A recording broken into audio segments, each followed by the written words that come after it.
Saudara, saya memberikan waktu untuk kita diam sejenak di hadapan Tuhan. Diam di hadirat Tuhan. Kalau saudara mau berterima kasih untuk Tuhan yang sudah memimpin selama 2 bulan di tahun 2026 ini, ucapkanlah dari mulutmu, dari dalam hatimu, Tuhan terima kasih. Kalau saudara ingin berkata kepada Tuhan karena saudara ada dalam kondisi yang sulit, saudara mau minta pertolongan Tuhan, katakanlah, Tuhan Yesus tolong saya, berikan saya kekuatan.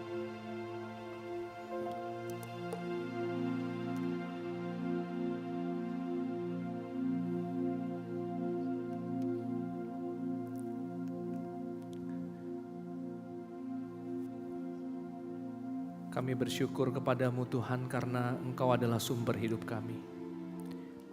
Kami bersyukur karena 2 bulan sudah Tuhan memampukan kami melewati, menjalani tahun 2026 ini. Kami bersyukur kami memasuki bulan yang baru. Dan kami rindu biarlah Tuhan berbuat baik kepada kami di bulan ini. Tuhan terus memimpin kami. Tuhan terus menyertai kami. Tuhan terus membimbing kami memasuki bulan ini. Dan Tuhan terus memberkati kami. Terima kasih untuk semuanya itu Tuhan. Dan biarlah kiranya Tuhan yang menolong kami waktu kami baca firman-Mu. Engkau yang menolong kami untuk memahaminya. Dan biarlah sekali lagi firman Tuhan itu seperti pedang yang bermata 2. Yang tidak hanya berbicara kepada yang mendengarkan, tetapi juga berbicara kepada yang menyampaikan. Sehingga tidak ada satupun kami dari ruangan ini, bahkan rekan-rekan yang mengikuti secara live streaming, tidak mendapatkan berkat dari Tuhan. Kami semua pulang membawa kebenaran firman-Mu. Terpuji nama-Mu Bapa, dalam nama Tuhan Yesus kami berdoa. Amin. Silakan duduk saudara. Saudara, bulan Maret ini kita akan belajar bersama-sama dengan sebuah tema saudara ya. Iman teguh di masa yang goyah. Steady faith in unsteady times. Kita belajar bagaimana kemudian di dalam masa-masa prapaskah yang akan kita rayakan di bulan April nanti, selama Maret ini kita merenungkan kembali tentang seberapa dalam iman kita di dalam Tuhan saudara. Dan kiranya biarlah tema-tema yang sudah disusun ini menolong saudara untuk kemudian belajar lagi, merenungkan lagi. Dan biarlah kiranya ini tidak hanya menjadi sebuah knowledge, sebuah pengetahuan, tapi menjadi sebuah kehidupan yang saudara jalani saudara. Dan hari ini adalah seri yang pertama, khotbah yang pertama, tugas saya untuk menjelaskan saudara dari Mazmur 46. Dan saya akan ajak kita untuk membaca dari Mazmur 46 ini ayat yang pertama sampai ayat yang ke-12. Karena ayat ini sebetulnya adalah sebuah nyanyian. Sebab itu saya mau mengundang kita saudara untuk bangkit berdiri. Saudara boleh buka Alkitabnya, buka aplikasinya saudara, kita akan baca ayat ini secara bersama-sama, secara bergantian. Saya akan baca ayat yang pertama, saudara kedua, demikian seterusnya. Nanti ayat 40, ayat yang ke-12 kita baca bersama-sama.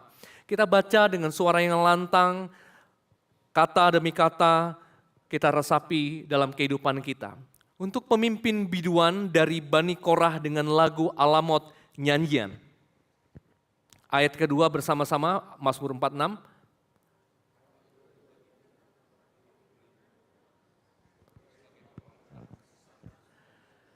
Sebab itu kita tidak akan takut sekalipun bumi berubah, sekalipun gunung-gunung goncang di dalam laut.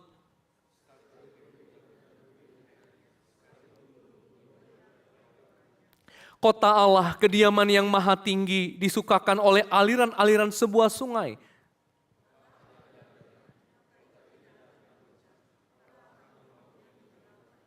Bangsa-bangsa ribut, kerajaan-kerajaan goncang, ia memperdengarkan suaranya dan bumi pun hancur.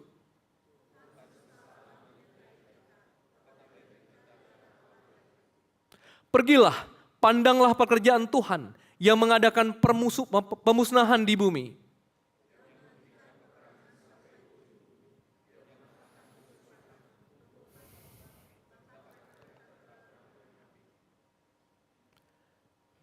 Diamlah dan ketahuilah bahwa akulah Allah. Aku ditinggikan di antara bangsa-bangsa, ditinggikan di bumi. Bersama-sama Tuhan semesta alam menyertai kita.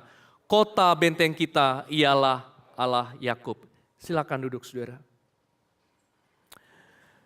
Saudara, di dalam kehidupan kita hari ini, saudara, kita mengalami apa yang dinamakan sebagai paradoks dari kemajuan dunia modern. Di satu sisi, saudara, fasilitas hidup kita meningkat. Teknologi makin berkembang, hidup kita makin dimudahkan. Tapi saudara, sayangnya hidup kita itu menjadi semakin rapuh. Fasilitas yang berkembang, fasilitas hidup yang berkembang ternyata tidak sejalan dengan kehidupan kita yang semakin baik, semakin hari. Makin ada banyak tantangan, ada banyak hal yang terjadi dalam kehidupan kita, saudara. Saudara, kalau diurut-urut, saudara ya, memasuki tahun 2000 ya, atau bahkan sebelumnya di tahun 1997, 1998 ada satu krisis besar, krisis moneter. Bisa jadi ada beberapa dari kita yang di dalam keluarga kita mengalami. Papa kita harus berhenti kerja atau mama kita harus berhenti kerja dari perusahaan tertentu karena krisis itu, saudara. Krismon itu mengubah banyak hal di dalam kehidupan banyak orang, termasuk negara kita, saudara ya. Di tahun 1998 terjadi sesuatu yang mengubah kehidupan kita, saudara ya. Lalu kemudian di tahun 2004, saudara ya, ada tsunami. Itu krisis yang besar yang dihadapi oleh bangsa kita ketika Aceh kemudian dan sebagian besar daerah dilanda tsunami, saudara. Itu juga mengubah dari kehidupan beberapa dari keluarga saya karena papa saya itu lahir besar di Aceh, saudara ya. Ada beberapa dari keluarga yang kemudian harus kehilangan pekerjaan karena tertimpa musibah dari tsunami. Puji Tuhan tidak ada anggota keluarga yang meninggal pada waktu itu. Lalu kemudian ada COVID-19 yang kita alami di tahun 2020 sampai kemudian 2023 paling tidak. Lalu kemudian ada krisis keuangan global, resesi besar di tahun 2008. Dan kemudian sampai hari ini, saudara ya, ada inflasi global yang kita hadapi. Saudara, ini sebuah paradoks kemajuan dunia modern. Ada fasilitas yang meningkat, tetapi saudara, kehidupan kita semakin rapuh. Dan puji Tuhan kalau kita bisa melewati tiap krisis ini dengan baik, meskipun mungkin ada dampaknya dalam kehidupan kita. Kita merasakan bagaimana anugerah Tuhan itu memimpin. Tapi pertanyaannya begini, saudara, krisis apa lagi yang akan kita hadapi di depan? Kita tidak tahu. Pagi ini, saudara, setelah semua persiapan selesai, pagi ini waktu saya mempersiapkan ini, belum terjadi sesuatu di Iran. Tapi begitu tadi pagi, saudara ya, saya lihat sosial media, waduh, ada perang, ada sesuatu terjadi di Iran. Ada satu influencer, saudara, yang memang saya follow bilang begini, akankah ini menjadi awal dari perang dunia ketiga? Semoga tidak. Kita berdoa itu tidak terjadi. Saudara, fasilitas hidup, teknologi semakin meningkat, tetapi hidup kita semakin menjadi rapuh. Pertanyaannya, di mana kita punya kekuatan untuk tetap bertahan melewati tantangan demi tantangan. Belum lagi krisis pribadi yang kita hidupi. Kita punya masalah pribadi, kita punya tantangan pribadi. Saudara, sebagai orang percaya seharusnya kekuatan kita adalah di dalam Tuhan. Tetapi betulkah kita punya kekuatan itu di dalam Tuhan? Sebab itu saudara, kita belajar kembali dari Mazmur 46. Sebuah Mazmur yang sebetulnya sangat spesial di dalam sejarah gereja. Kenapa? Karena reformasi gereja itu dimulai oleh seorang bernama Martin Luther. Dan Martin Luther waktu itu mengalami masa-masa sulit. Dan tiap kali dia mengalami masa sulit, saudara, karena waktu itu dia ditekan oleh gereja, lalu kemudian kalau saudara tahu waktu itu gereja itu juga mengatasi beberapa pemerintahan kerajaan-kerajaan yang ada pada waktu itu. Sehingga kemudian Martin Luther makin tertekan karena dia mulai mengkritik, mengajukan protes dia terhadap gereja Katolik pada waktu itu. Dia ditekan, dia dihimpit, dia dikejar. Pada waktu-waktu itu saudara, katanya, kalau dia udah tidak sanggup lagi berjalan, dia akan ajak rekannya bernama Philip Melanchthon untuk kemudian mereka menyanyikan pujian dari Mazmur 46. ini. Saudara, dia kembali dikuatkan, dia kembali dimampukan untuk kemudian meneruskan pekerjaan pelayanan yang dia lakukan, saudara. Saudara, Mazmur 46 ini menjadi istimewa. Dan kebenaran yang diajarkan dalam bagian ini sebetulnya ada dua kebenaran. Yang pertama adalah Allah adalah tempat perlindungan. Dan yang kedua adalah Allah adalah sumber keamanan sejati. Dan kedua kebenaran ini berada di dalam situasi kondisi yang tidak baik. Saudara, Mazmur ini menyebutkan beberapa kekacauan yang ada di dalam dunia. Bumi berubah, gunung-gunung goyang, lalu laut bergemuruh, bangsa-bangsa ribut, kerajaan-kerajaan goyah. Saudara, ini adalah bahasa puisi yang sedang menggambarkan sebuah kehancuran total. Saudara, kalimatnya kalau kita ngomong ya, bumi berubah, gunung-gunung bergoyang. Saudara, kita rasanya biasa-biasa aja. Tapi ingat, Bandung itu ada dikelilingi oleh gunung-gunung. Bayangkan kalau gunung-gunung di sekitar kita bergoyang, saudara. Kita juga bisa ikut goyang, bukan? Bukan karena pujian, saudara. Kita akan takut setengah mati. Ya, kemarin saya ada ngobrol dengan salah satu jemaat, ya saudara ya, yang sudah siap-siap dengan tas emergency. Kalau apa namanya? Apa yang di Lembang? Sesar Lembang. Ya, kalau dia goyang, udah siap dengan tas emergency. Segala sesuatu yang diperlukan ada di sana. Katanya juga ada power bank. Bukan 2.500 mAh atau 5.000, 10.000, mungkin 2 kilo mAh gitu ya. Ya, karena kalau gunung-gunung di sekitar Bandung bergoyang, saudara jangan berharap ada listrik. Karena mungkin kita kehilangan sumber listrik.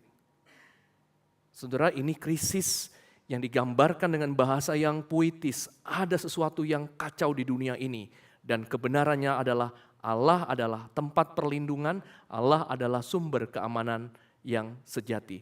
Dan sejak awal kalimat itu muncul beberapa kali. Di ayat kedua dikatakan Allah itu bagi kita tempat perlindungan dan kekuatan. Sebagai penolong dalam kesesakan sangat terbukti. Lalu ayat 8 dan ayat 12 kalimat yang sama. Tuhan semesta Allah menyertai kita, kota benteng kita ialah Allah Yakub. Sehingga saudara, ketika kita belajar dari Mazmur 46 bahwa Allah adalah tempat perlindungan, Allah adalah sumber keamanan sejati. Ada kebenaran satu lagi yang terlihat di tempat ini, di kalimat ini, yaitu Allah itu Immanuel. Allah itu menyertai kita. Saudara, sampai di sini rasanya tidak ada masalah. Apa masalahnya? Kenapa Mazmur ini adalah Mazmur yang selalu diulang-ulang? Dinyanyikan oleh bangsa Israel, oleh umat Tuhan. Kadang-kadang kita nggak sadar ya, kan ada lagu-lagu yang kita suka nyanyian. Betul nggak? Seperti tadi ya, WGTB, walau gunung, apa tadi? WGTB, walau gunung tidak berpindah. Saudara, kenapa waktu saudara nyanyikan lagu, apa yang saudara rasakan? Saudara pikir gunung masalah saudara kan ya? Waktu kita menyanyikan lagu pujian ini, diulang-ulang kita nyanyikan mungkin dalam hidup kita, karena mungkin ada situasi tertentu yang jadi masalah kita, saudara. Saudara, betulkah Allah menjadi tempat perlindungan bagi umatnya? Jangan-jangan waktu pemazmur berkata, sebab itu aku tidak takut, sebab itu kita tidak takut. Jangan-jangan mereka memang ada dalam keadaan takut, saudara. Dan ketika Allah berkata, diamlah dan ketahuilah bahwa akulah Allah. Memang mereka tidak pernah berdiam. Mereka tidak pernah bisa berhenti. Mereka pakai cara mereka untuk bagaimana menyelamatkan diri. Dan kalau saudara baca sejarah Israel, saudara tahu mereka adalah orang yang dipilih oleh Allah, umat pilihan Allah. Jelas itu perbuatan Allah ada di tengah-tengah mereka. Tapi ada waktunya di dalam kesesakan mereka tidak bisa tinggal diam dan percaya kepada Tuhan. Tapi mereka percaya kepada diri mereka. Percaya kepada manusia. Ada kalanya saudara, mereka minta bantuan dari Mesir. Waktu ada bangsa lain yang menyerang mereka. Ada kalanya mereka percaya diri sekali, kayaknya kita bisa melawan Asyur. Padahal Tuhan bilang tidak. Saudara, Mereka tidak menjadikan Allah tempat perlindungan dan sumber keamanan sejati mereka bukan Allah tetapi sesuatu yang lain. Saudara, relate tidak di dalam kehidupan kita? Kita adalah orang percaya, tapi pertanyaan saya adalah, kita percaya sama siapa? Siapa yang kita percayai? Atau mungkin apa yang kita percayai bisa menjadi tempat perlindungan kita? Apa yang kita percayai menjadi tempat keamanan sejati kita? Apakah itu mungkin harta? Apakah itu mungkin uang kita? Suruh makin hari saya pikir ya, uang kita juga nggak dalam keadaan yang stabil. Sadarkah bahwa saudara hari ini uang kita hanya berupa angka yang kita lihat di handphone kita? Betul? Angka loh saudara. Angka di mana Pak? Angka di rekening. Angka kan ya? Angka loh. Di Bitcoin saudara apa? Angka juga kan ya? Wah, tiba-tiba angka itu bisa hilang saudara. Karena nggak ada fisiknya. Saya nggak bilang juga ya, kalau gitu Pak, makanya simpan emas. Ya, makanya saya punya keamanan sejati itu ada di emas. Bukan itu maksudnya. Tapi betapa rapuhnya hidup kita saudara kalau kita hanya menaruh keamanan sejati kita dengan suatu angka yang ada di rekening kita atau di investasi kita saudara. Saudara, andai kata umat Allah diumpamakan sebagai pohon, maka kemungkinan mereka adalah pohon tanpa akar yang dalam. Pohon kalau tidak punya akar yang dalam, maka tidak ada nutrisi yang baik untuk pohon itu. Pohon kalau tidak punya akar yang dalam, saudara, maka ketika keadaan aman-aman saja, tidak ada masalah, oke. Tapi begitu ada angin yang kencang, begitu ada badai, pohon itu akan tercabut karena akarnya tidak bisa menopang dia. Saudara, bayangkan ada orang yang menyebut dirinya umat Tuhan tetapi tidak menjadikan Tuhan sebagai sumber hidupnya. Saudara, kalau orang itu hidup hari ini, umat Allah hidup hari ini, bisa jadi mereka adalah orang-orang yang melayani Tuhan. Aktif melayani Tuhan, melakukan banyak bagi Tuhan. Tetapi saudara, tanpa sadar orang-orang seperti ini mengalami kelelahan secara rohani. Sebab itu seringkali saya sudah suka ngomong bahwa kalau boleh pelayanan jangan banyak-banyak. Karena waktu kita melayani saudara, kita perlu tahu, kita perlu punya sesuatu yang menjadi akar dari pelayanan itu sendiri. Ya, pelayanan kita adalah sesuatu yang kita kerjakan di atas, tetapi akarnya adalah hubungan pribadi kita dengan Tuhan.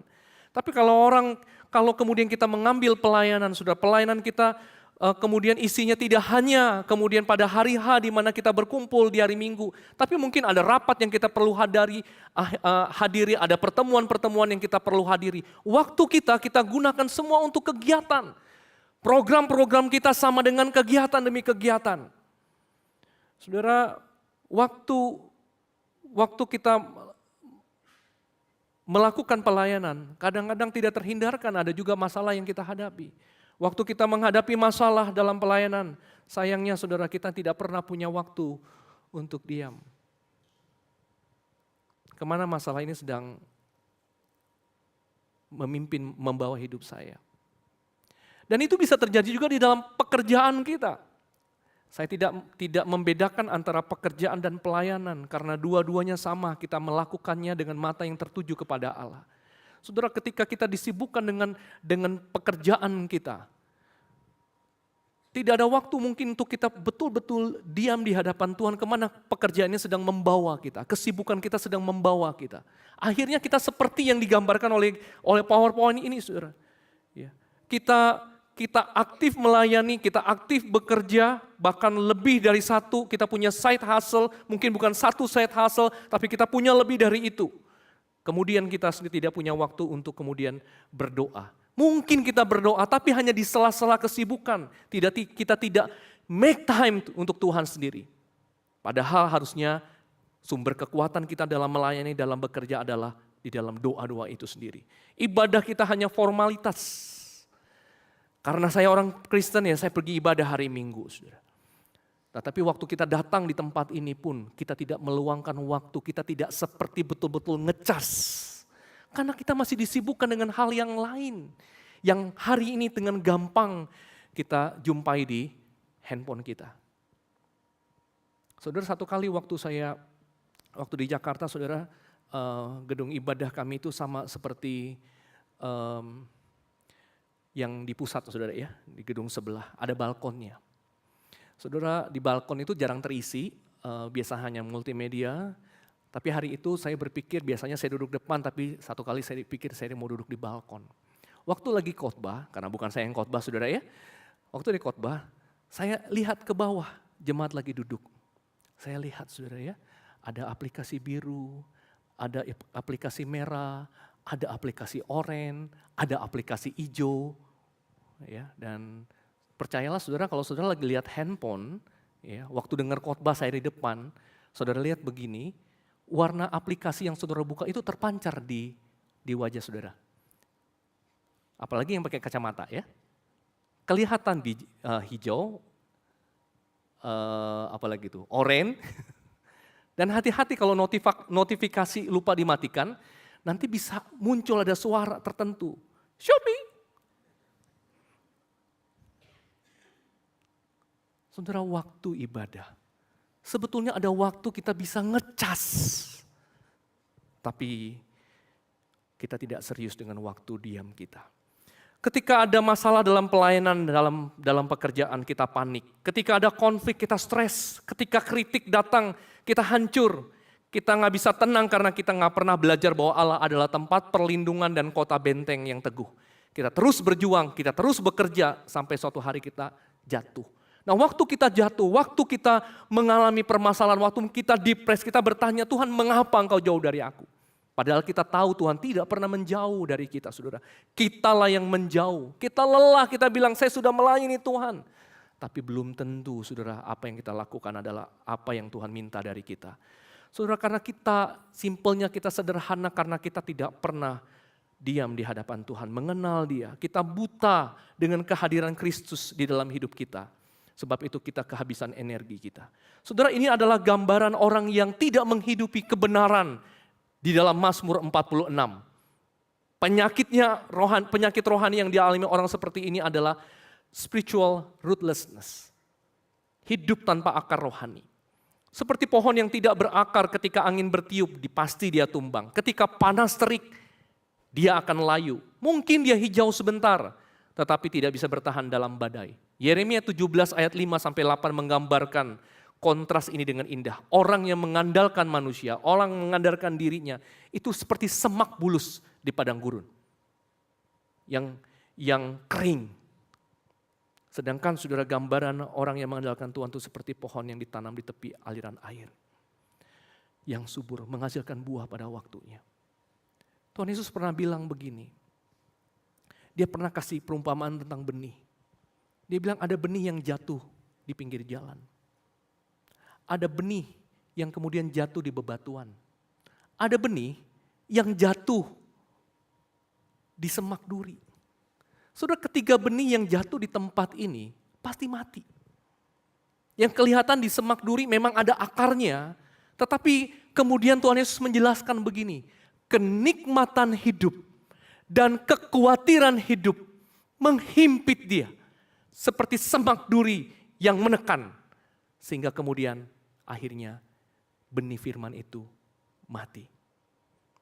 Saudara, A.W. Tozer dalam bukunya The Root of the Righteous, dia menulis seperti ini. Sebagian besar dari kita adalah orang Kristen yang tidak berakar.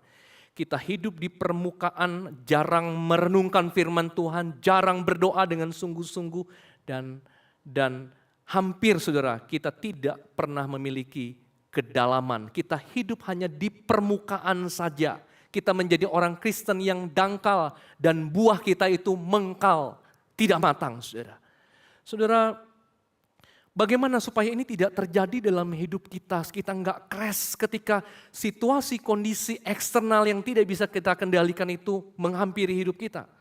Saudara, Mazmur 46 memberikan jawabannya. Dan jawabannya adalah sebuah jawaban yang sebetulnya cukup sederhana. Mazmur ini berkata begini, berdiam dirilah di hadapan Tuhan. Diamlah dan ketahuilah bahwa Akulah Allah. Saudara, ada dua kata perintah di dalam kalimat ini. Diamlah dan ketahuilah. Ini perintah. Nah saudara, kalau firman Tuhan menyebutkan sebuah perintah, itu berarti adalah sesuatu yang memang perlu kemudian kita kerjakan, kita taati. Karena kalau kita tidak kerjakan ada konsekuensi yang akan kita tanggung dalam kehidupan kita. Apa maksudnya diam dan ketahuilah? Saudara, yang pertama, kata diam yang dimaksud adalah kata yang membawa kita untuk mengerti bahwa kita harus melepaskan kendali hidup kita. Kata harpu atau akar katanya rapa itu mempunyai arti melepaskan, mengendurkan, berhenti berusaha, berhenti mengontrol situasi yang ada. Saudara, ini bukan keadaan sekedar diam secara fisik, tetapi ini melainkan secara aktif menghentikan ego kita yang ada di dalam, kekhawatiran kita, dan ilusi bahwa rencana kita lah yang paling sempurna. Kecenderungan kita seringkali adalah kita tidak tahu batas kita sebagai manusia. Kita tidak pernah puas. Kita itu seperti padang gurun yang kalau disirami air, airnya selalu kemudian tersedot ke bawah dan hilang. Kita tidak pernah cukup, makanya kita nggak bisa diam. Tapi Allah memerintahkan kita untuk kita berhenti, ada waktunya kita berhenti berusaha. Artinya kita melepaskan kendali. Lalu yang kedua, saudara, kata perintah ketahuilah itu membawa kita untuk mengenal sang pemegang kendali yang sesungguhnya. Akar katanya dari kata yang dipakai adalah yudeu, akar katanya yada. Ya, sebuah kata yang membawa kita untuk tahu bahwa ini bukan sekedar tahu, tapi kita betul-betul mengenal secara intim. Mengalami relasi pribadi. Bukan sekedar tahu secara intelektual saja, secara kognitif. Tapi betul-betul tahu mengalami apa yang kita tahu itu adalah sesuatu yang kita jalani dalam hidup. Ambil contoh saudara. Saudara, dosen saya pernah satu kali bilang begini. Tuliskan pengakuan imanmu sendiri. Karena kita seringkali di dalam ibadah kita mengaku pengakuan iman yang memang ditulis oleh bapak-bapak gereja. Seperti pengakuan iman rasuli. Itu adalah sebuah pengakuan yang ditulis, dikeluarkan oleh gereja dan diakui oleh banyak gereja di dunia ini. Tetapi sekarang dia bilang, coba kamu tulis siapa Tuhan bagimu, siapa Kristus bagimu, siapa Roh Kudus. Saudara, saya masih ingat, saya tulis. Tuhan itu adalah Bapa yang baik. Kenapa saudara? Karena waktu SMP umur 15 tahun saya kehilangan ayah saya. Saya kehilangan sosok yang memimpin saya, yang menolong keluarga. Kami kehilangan sosok pemberi nafkah dalam keluarga. Tetapi sepanjang hidup saya dan adik-adik saya dan mama saya, saudara, dia adalah Bapa yang baik. Mama saya pernah ditanya oleh orang, mama saya namanya Agustina. Gus, gimana caranya kamu cuma jualan sayur di pasar, anak-anakmu bisa kuliah semua? Karena di tempat saya waktu itu saudara, biasanya yang bisa keluar kuliah, keluar kota, ke Jogja, ke Jawa, ke Bandung, saudara, adalah orang-orang yang kerjanya di Pertamina. Mama saya cuma jualan sayur di pasar, nggak mungkin bisa. Mama saya bilang begini, itu bukan saya, tapi Tuhan. Saudara, ketika saya berkata Tuhan itu adalah Bapa yang baik, itu adalah sebuah pengetahuan yang keluar dari kebenaran yang saya alami bersama dengan Tuhan. Kalau saya tanya kepada saudara, siapa Tuhan bagimu? Siapa Kristus? Saudara, yang kita tuliskan itu adalah sesuatu yang kita alami dalam hidup kita. Jadi dari dua kata perintah ini, fokusnya bukanlah pada kekacauan yang terjadi di luar. Fokusnya bukanlah eksternal, tapi internal kita, saudara. Kekacauan yang terjadi di luar diri menimbulkan kegelisahan dan kekacauan di dalam diri. Apa yang terjadi di luar sana, itu bisa mempengaruhi di dalam diri kita, saudara. Membuat kita tidak bisa melihat Allah yang sedang bekerja baik di dalam diri kita maupun di dalam dunia ini. Kita nggak bisa lihat kehadiran Allah. Kita nggak bisa lihat tangan Allah yang sedang bekerja. Kenapa? Masalahnya bukan di luar, tapi di dalam diri kita. Fokusnya internal, bukan eksternal. Saudara, kata diam dan ketahuilah diperintahkan oleh Tuhan karena Allah tahu yang terjadi dalam batin kita. Sebab itu dia minta kita untuk diam, dia minta kita untuk menghentikan perlawanan, dia meminta kita untuk berhenti khawatir. Dia minta kita berhenti untuk berpikir bahwa rencana kita lah yang terbaik. Dia minta untuk kita melihat, memandang bahwa di dalam kekacauan, di tengah situasi yang tidak kondusif, bahkan di dalam penderitaan ada Tuhan yang masih berdaulat. Dan itu hanya bisa kita ketahui waktu kita mau diam. Saudara, tanpa keheningan, tanpa silence and solitude, kita kehilangan akar kita. Kita menjadi pohon yang terus-menerus dicabut, lalu ditanam kembali. Apa yang terjadi pada pohon yang kita tanam di satu wadah? Lalu belum lama kita cabut, kita pindahkan ke wadah yang lain. Kita cabut lagi, kita pindahkan lagi wadah yang lain. Apa yang terjadi pada pohon itu? Akarnya nggak akan pernah bertumbuh, saudara. Saudara, itulah gambaran dari orang yang hidup tanpa akar rohani, saudara. Spiritual rootlessness. Tidak pernah tumbuh dengan dalam, saudara. Saudara, Alkitab ada memberikan contoh tidak? Ada. Saudara, suatu kali Tuhan Yesus mengunjungi rumah 2 orang perempuan. Nama kedua perempuan itu adalah Maria dan Marta. Dari kisah itu siapa yang salah? Siapa, saudara? Kita bilang Marta kan ya? Marta yang salah, Pak. Tapi kalau saudara perhatikan, di awal Tuhan tidak pernah berkata apa-apa. Kita baru tahu kelihatannya Marta salah karena apa yang keluar dari mulutnya, saudara. Maria duduk diam di kaki Yesus. Itu bukan sesuatu yang mudah. Kita tahu untuk diam itu perlu energi yang besar. Marta sebaliknya dia mengerjakan pelayanannya kepada Yesus dengan cara beraktivitas. Dalam sejarah gereja, dalam spiritualitas Kristen itu ada yang namanya bagaimana kita melayani itu secara aktif. Saudara, Marta melakukan itu. Dia sibuk melayani. Kalau kita baca teksnya, saudara, ayat itu kira-kira berkata begini.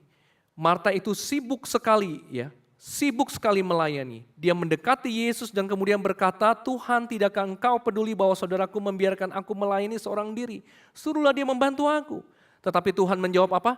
Marta, Marta, engkau khawatir dan menyusahkan diri dengan banyak hal. Tetapi hanya satu saja yang perlu. Maria telah memilih bagian yang terbaik yang tidak akan diambil dari dia.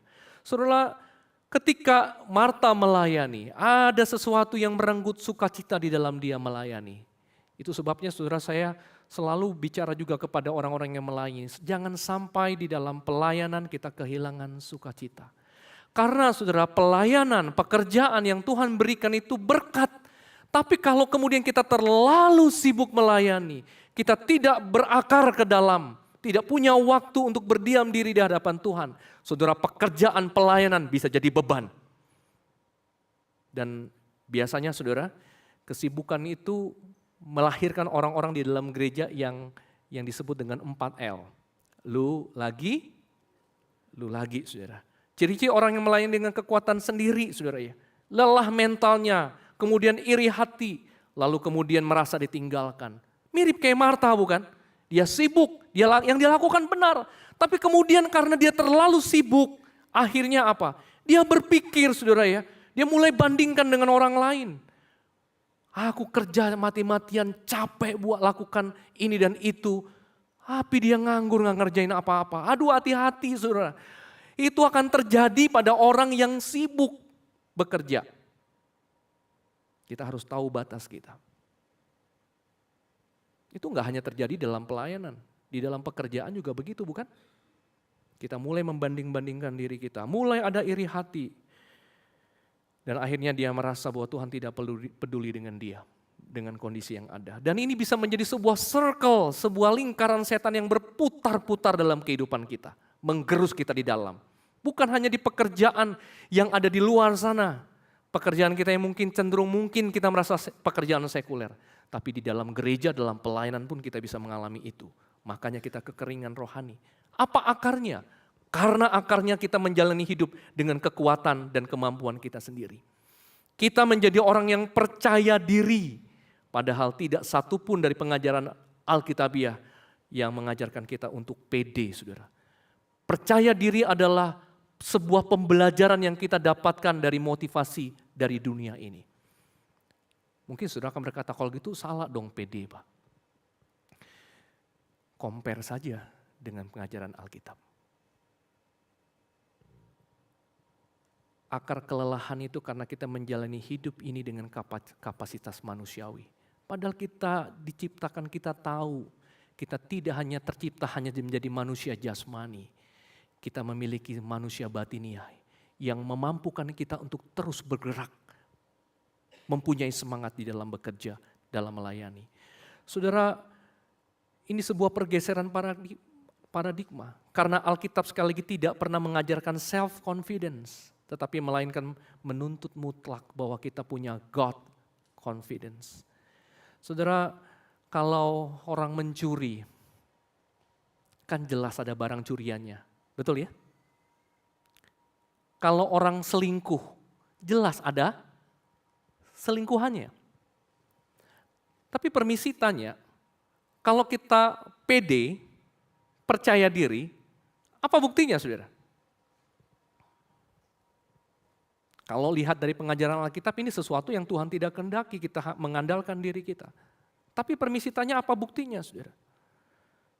Mungkin buktinya adalah waktu kita mulai mengalami kekhawatiran yang berlebihan. Kita mengalami burnout karena kita punya pondasi yang keliru. Kita punya akar yang keliru, saudara. Saudara, ketenangan yang sejati bukan berarti tanpa badai, melainkan bersama Allah di dalam badai.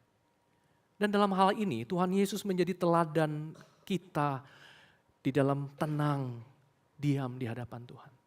Kalau saudara perhatikan di dalam bagian ini, waktu dia menghadapi badai yang sesungguhnya di atas kapal itu, ketika danau itu bergoncang, air itu kemudian mulai masuk ke dalam kapal, Yesus tenang. Lalu kemudian saudara, waktu dia menghadapi celaan ahli Taurat dan orang Farisi, saudara ada ketenangan di dalam dirinya. Bahkan sampai waktu kemudian dia berhadapan dengan salib, waktu dia ditangkap oleh tentara bait Allah itu, apa yang dia alami, apa yang dia lakukan? Dia tenang. Bahkan waktu Petrus mengambil pedang dan kemudian memutus telinga salah satu tentara bait Allah itu. Saudara, apa yang dilakukan oleh Yesus? Dia ambil telinga itu, dia pasang kembali sambil dia ngomong kepada Petrus begini. Kau kira aku gak bisa minta tentara Allah, malaikat Allah itu turun untuk kemudian melawan semua orang ini. Tetapi itu tidak dia lakukan. Bahkan Alkitab mencatat waktu dia dicaci, dicela, dia kemudian dianiaya, yang dia lakukan apa? Dia diam. Dia diam. Karena kalau dia tidak diam, bisa jadi apa yang dia lakukan bukanlah Allah, bukanlah apa yang Allah kehendaki. Sesuatu yang berbeda dengan Allah yang Allah kehendaki.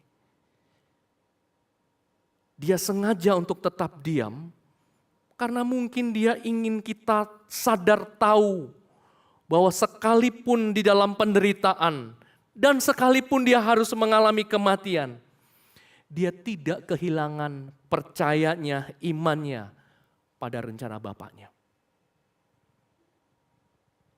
Ada kalanya saudara kita memang tidak perlu berbuat apa-apa dan melihat bagaimana Allah itu berkarya.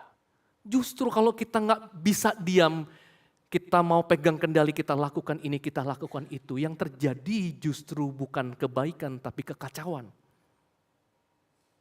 Dan itu tidak Yesus mulai pada waktu dia berhadapan dengan kesulitan-kesulitan itu.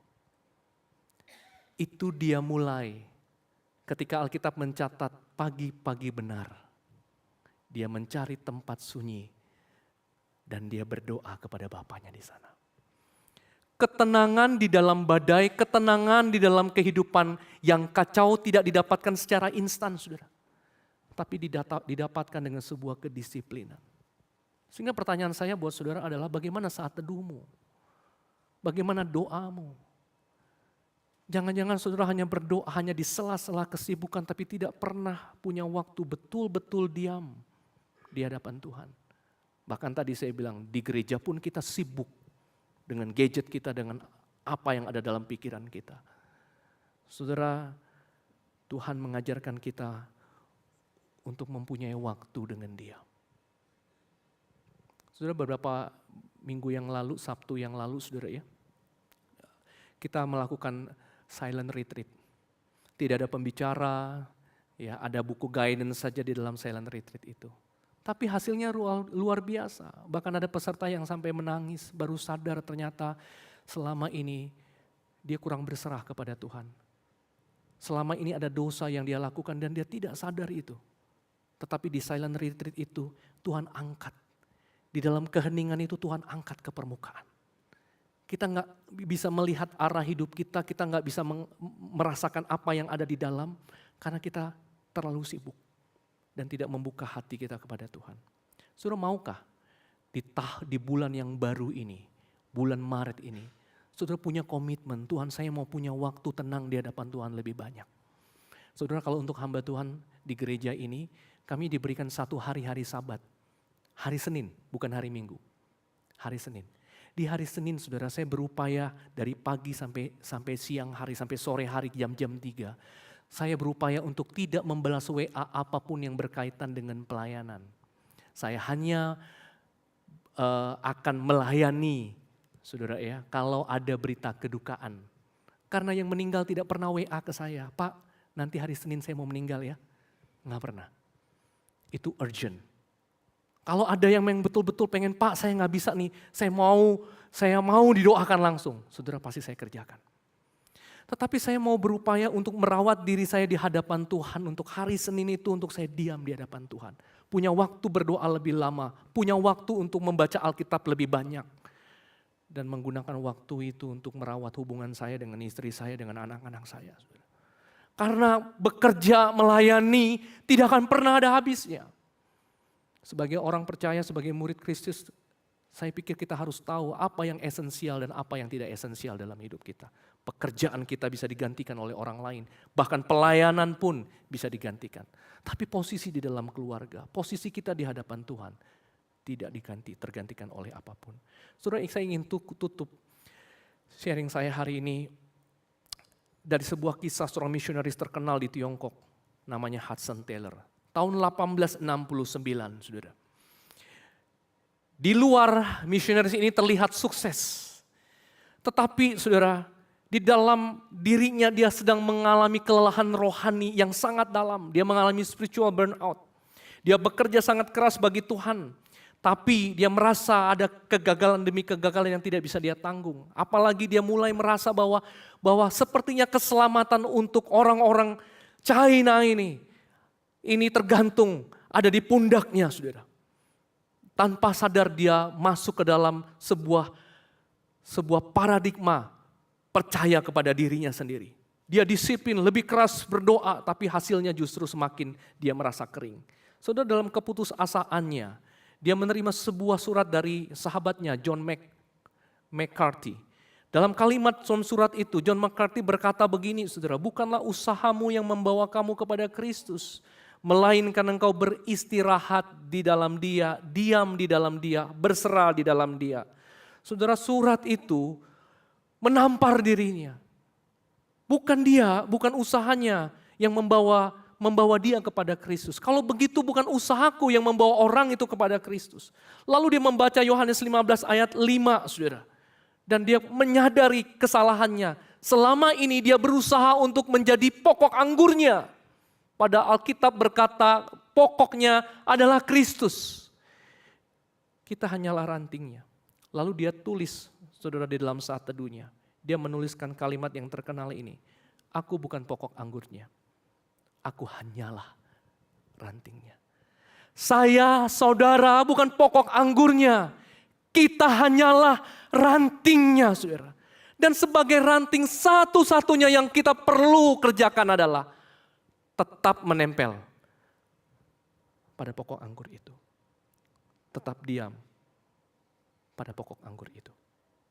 Saudara, sejak saat itu, Hudson Taylor mengalami pertobatan radikal. Bukan dia lagi raja di dalam pelayanannya.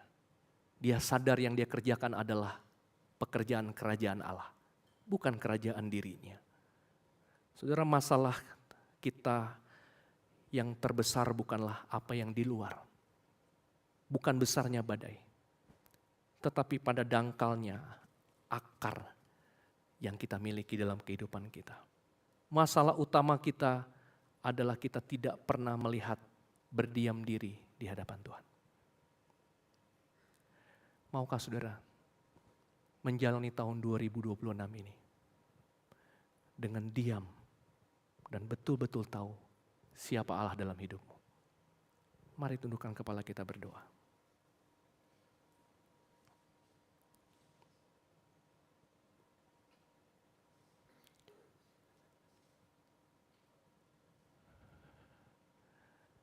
Kalau Roh Kudus bekerja di dalam dirimu, saudara taruh tangan kananmu di dada. Taruh tangan kananmu di dada dan bilang, Tuhan, ampuni saya karena saya punya banyak waktu untuk banyak hal. Tapi saya tidak punya waktu untuk Tuhan. Akui itu di hadapan Tuhan kalau itu memang dirimu. Tapi juga bersyukurlah kalau engkau sudah punya banyak waktu untuk Tuhan. Karena sebetulnya kemampuan itu pun diberikan oleh Tuhan. Saudara, kita angkat sebuah pujian. Kalau saudara sudah tahu lagu ini, jadikan lagu ini menjadi sebuah doamu di hadapan Tuhan. Dengan sikap doa, engkau menyanyikannya.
Kasih-Mu tak jauh dalam jiwaku,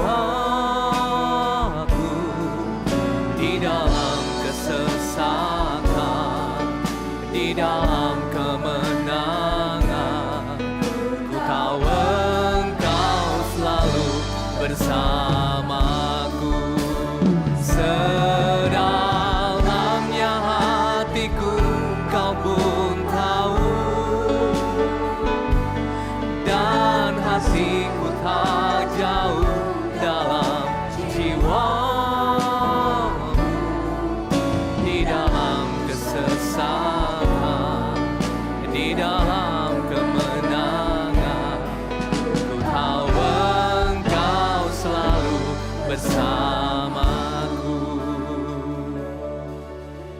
dalam kesesakan, di dalam kemenangan, tahu Engkau selalu bersamaku. Bapa di surga, terima kasih untuk kebenaran firman. Mampukan kami untuk menjadi orang-orang yang menjadi pelaku dari kebenaran firman-Mu. Di dalam melalui Yesus Kristus Tuhan Juru Selamat kami yang hidup kami berdoa. Amin. Mari saudara, saya ajak kita untuk bangkit berdiri. Kita akan mengucapkan